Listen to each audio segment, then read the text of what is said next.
Live, News 8 at 6 starts now.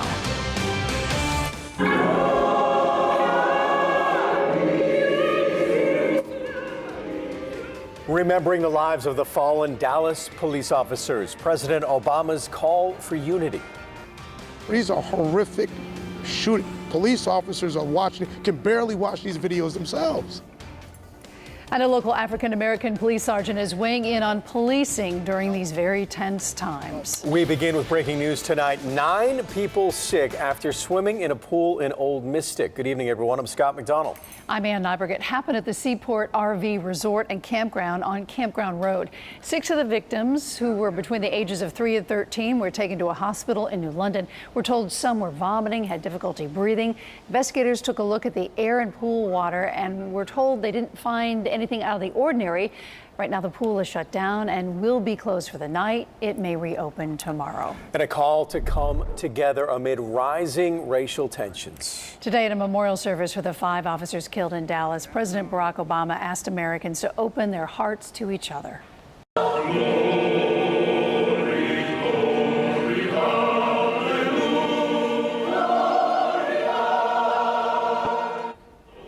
Music, prayers, and a sobering speech by the president saying that a majority of police officers do their jobs and deserve respect. And as for those who use rhetoric suggesting harm to police, even if they don't act on it themselves, well, they not only make the jobs of police officers even more dangerous, but they do a disservice to the very cause of justice that they claim to promote. President Obama went on to say that Americans cannot dismiss protesters who are calling attention to racial issues. And new tonight at 6, we're hearing a unique perspective of what it's like to be a law enforcement officer in New Haven from an Elm City native who patrols the streets every single day. His beat, one of the toughest neighborhoods in the city.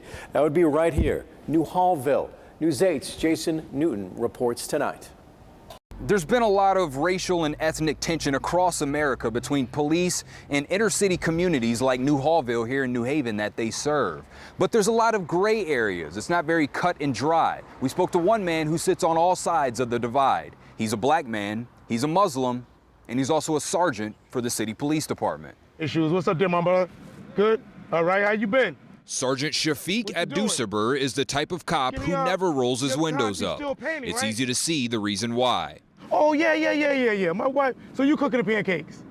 All right, okay. All right, I'll be by Saturday then. It's his way of establishing and maintaining a personal relationship with the community, which he says is essential to effective policing. I believe that begins with you as an individual building that relationship. It's one-on-one relationships.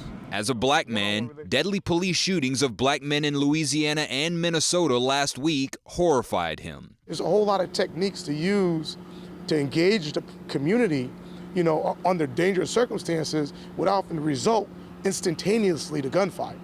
And as the newly appointed district manager for one of the largest areas of the city, the subsequent assassination of 5 Dallas police officers alarms him. It's about the public trust. That's what it's about. It's about maintaining the public trust. He's also raising 2 young black sons. Worrying for their safety keeps him up at night.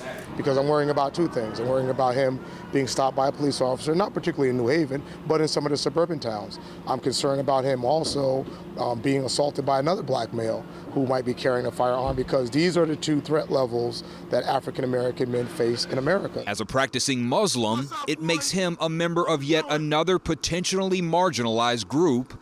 But through it all, he stays positive, finding salvation in his service to the community he loves. I signed up for this job.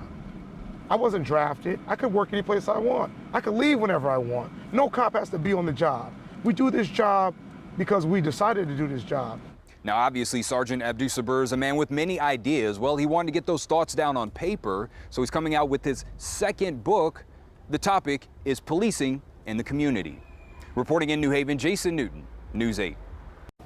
And a lot of support for police officers being shown all across the state. In Glastonbury, 2-year-old Savannah LaCroix stopped by headquarters to bring a cake shaped like a police cruiser. And the Hamden Police Department eating well tonight after folks bought them some baked goods, pizza, and coffee.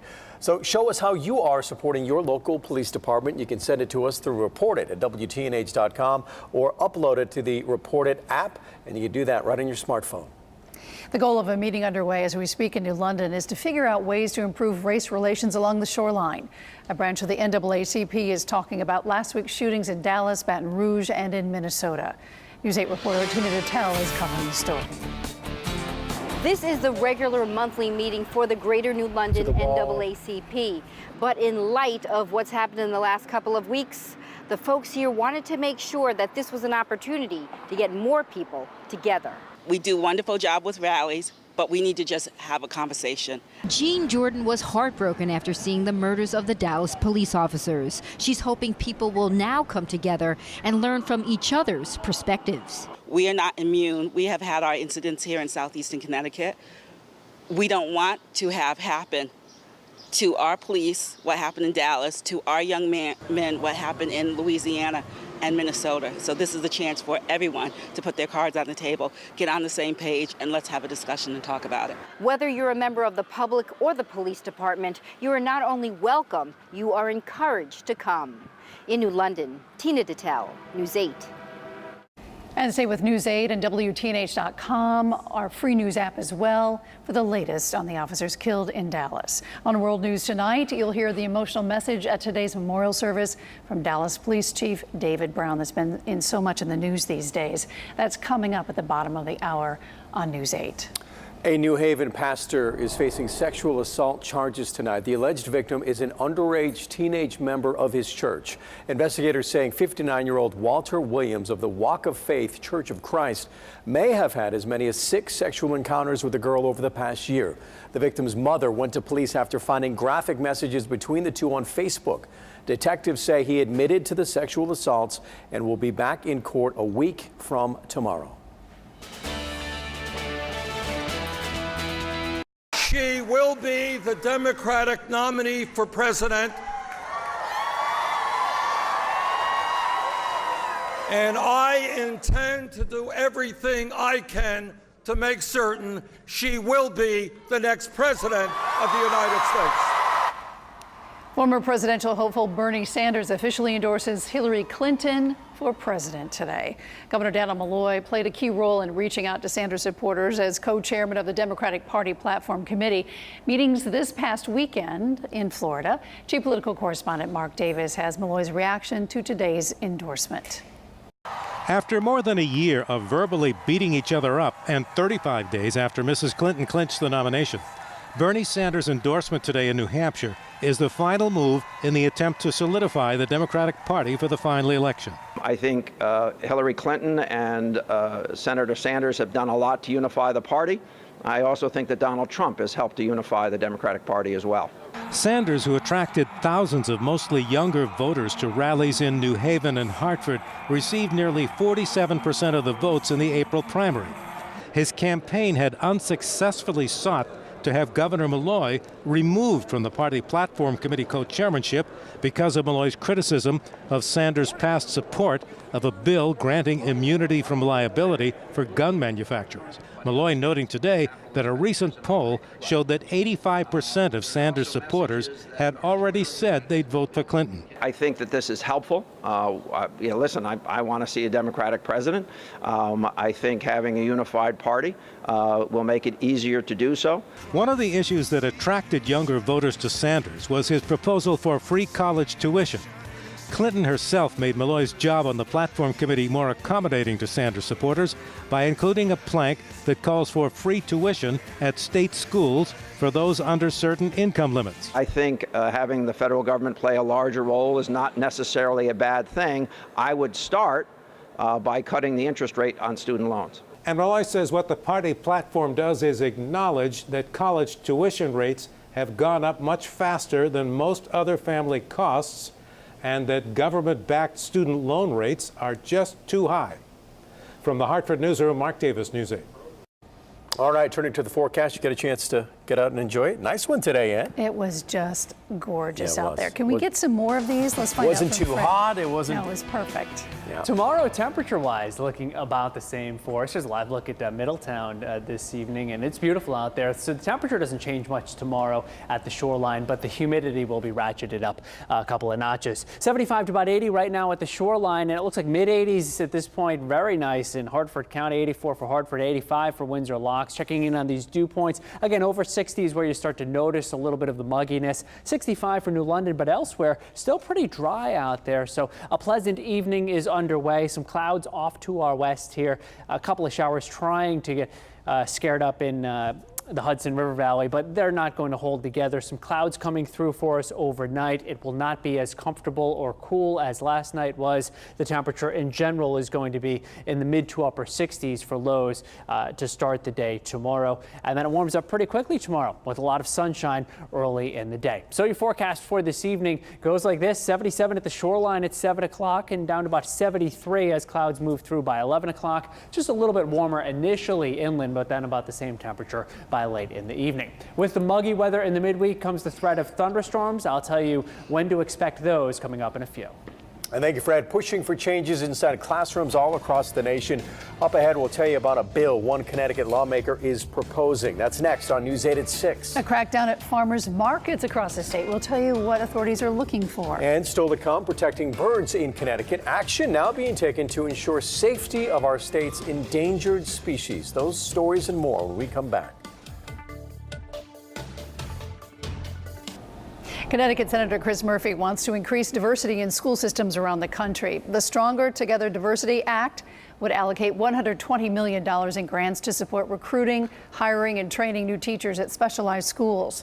It would also expand bus service and create new school programs to attract students outside the local area. State also cracking down on vendors who sell produce labeled Connecticut grown. That's not actually Connecticut grown. The Department of Agriculture will be making unannounced inspections at farmers markets to make sure there's written proof products are actually locally grown. At first, violators get a warning. Other violations could see a $100 fine. Wow, who knew, right? Yeah. Coming up, protecting Connecticut's wildlife, a push to provide safe harbors for some of our state's endangered birds. How about this video, Ann? Lucky to be alive. A lightning strike in West Haven caught on camera. You saw it there. A couple walks away after being bolted in that blast. And we are going to talk about some thunderstorms that'll be heading our way later on this week. You can see that for now, things are fairly quiet in most of the Northeast. I'll have the timing on those potential storms coming up. First, though, we look live outside at New London early this evening. Lots of sunshine out there. Should be a pretty sunset tonight. My full forecast is coming up. A push to protect birds in Connecticut. Deep and Audubon, Connecticut have established important bird areas simply known as IBAs. Several now set up at the mouth of the Connecticut River. That's the home of the endangered salt marsh sparrow and other birds that pass through Connecticut. These birds stop here in Connecticut, fatten up, and fly directly to South America without stopping again. So places like this are critically important to their survival. And it's also an important nesting area for piping plovers. So by establishing these designated bird areas, they hope to increase awareness and increase resources to protect the habitats.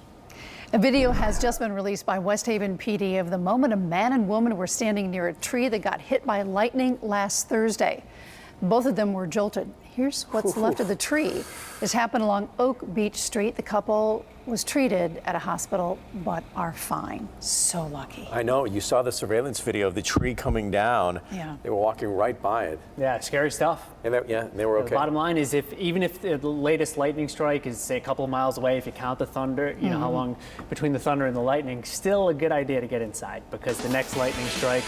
Yeah, don't go under a tree. Yeah, and under a tree, not a bad place. I mean, not a good place to be, obviously, in the middle of a thunderstorm. Check out the temperatures for right now, actually, mid-70s at the shoreline to around 80 degrees and mid-80s as you head inland. Really nice out there this evening, hanging on to sunshine, and it's not humid, but it will be tomorrow. It's muggy on Wednesday, top of the charts, and on Thursday, so all the way up to gross for us on Thursday, and then it comes back a little bit on Friday. So Thursday, I think last Thursday was also our muggiest day of the week, so a little bit of a trend, I guess, developing there. Some clouds off to our west, and they'll be drifting through overnight tonight. You notice a couple of showers trying to flare up right now in southeastern New York State, but not having much success. The air is still pretty dry overhead, so we'll have some clouds moving through. Showers showing up over the mid-Atlantic and a line of some thunderstorms back there in the Great Lakes. Neither of those systems gets close enough to bring rain for us tomorrow, but tomorrow night and into Thursday, there's the possibility of seeing some thunderstorms coming on through. Temperatures to our west are near 90 degrees, and tomorrow inland you'll be near 90. It should be cooler at the shoreline with the south to southwesterly wind that'll keep temperatures generally in the lower 80s. Notice those thunderstorms closer to us tomorrow, but still off to our west during the late afternoon. Some clouds around tomorrow evening, and there may be some thunderstorms coming through tomorrow night into early Thursday, then a break in the action, then another system passing through for us on Thursday afternoon, again with scattered thunderstorms. We're not talking about a washout at any point on Thursday. It looks like they'll be scattered about. Eyes to the sky, download the Storm Team 8 app and keep an eye on the radar on Thursday if you have outdoor plans. Friday looks like just the outside chance of seeing a thunderstorm flare up. It will be a hot day on Friday with the high temperature close to 90, maybe even at the shoreline. Partly cloudy skies tonight, 68 at the shoreline for low, 66 inland, wind out of the south about 5 miles per hour. Tomorrow some hazy sunshine, typical mid-July day, 84 at the shoreline, closer to 90 inland, south-southwest wind kicking up 5 to 15 knots on Long Island Sound. Seas of about a foot or so. Air temperature in the 70s, water temperature mid-60s to lower 70s. Here's the shoreline 8-day forecast. Scattered thunderstorms for us on Thursday, Friday. It looks like it'll be mainly dry at the shoreline, around 90 degrees. In the 80s with a blend of clouds and sunshine both Saturday and Sunday, and then scattered thunderstorms early next week. Another heat wave possible inland. It looks like Friday through Monday, your best chance of having a few straight days with temperatures in the low 90s. All right, thanks so much. All right, time for sports. Here's John. Live, this is Sports Edge, sponsored by your local Connecticut Chevy dealers. Tipping pitches in baseball usually frowned upon, but tonight could be the exception. Miami Marlins pitcher Jose Fernandez says he'll throw some meatballs to David Ortiz, hoping the retiring Red Sox slugger takes him deep in his final All-Star game. Fernandez says it would be a dream come true to face Ortiz, and grooving him a couple fastballs would be his parting gift to Big Papi. Ortiz is making his 10th All-Star appearance. He is one of 4 Red Sox players who will start in the game. The Sox, Yankees, and Mets sent the 3 oldest players to the game in San Diego: Bartolo Colon, Carlos Beltran, and Ortiz, who isn't thinking or rethinking retirement. Not right now. Right now, all I'm focusing on is just get through this year and make sure that we play really well the second half of the season. Because the one thing that I really want is going to the playoff this year, and I think we got it. We got the team. I'm the third oldest player in the All-Star game, so it's a motivational moment because when you get to this point in your career, normally people expect you to, your ability to start going down, which is normal. The game starts at 8. Chris Sale and Johnny Cueto are the starting pitchers. All right, what do you think of the state of Major League Baseball? Is it better now than it was during the steroid era? That question posed in an article on SportsEdge.com. Juice baseballs, juice players. Did it make the game more exciting and more visible? Check out the article on SportsEdge.com. Need a quick break. When we come back, we're going to talk a little boxing. A local guy looking to pick up another win and continue to climb in the rankings. We'll hear from Jimmy Williams when we come back. New Haven boxer Jimmy Williams has been a pro fighter now for 3 years. Not an easy climb to the top. Patience has become part of his routine. Williams wants to be a world champion. For him, that would be the ultimate way to honor the memory of his mother, who was murdered in 2008. That case still unsolved. She was the person who first thought Williams could be a champion. Now a dozen fights into his career and still undefeated, Williams is moving up the rankings. One of the top 30 American super welterweights. Williams has come a long way since his first fight in January of 2013. A little bit. I look on BoxRec, but I don't really get caught into it because I'm not where I need to be at right now. So I'm just gonna continue to keep climbing the rankings and till I'm number 1. I'm getting better each fight.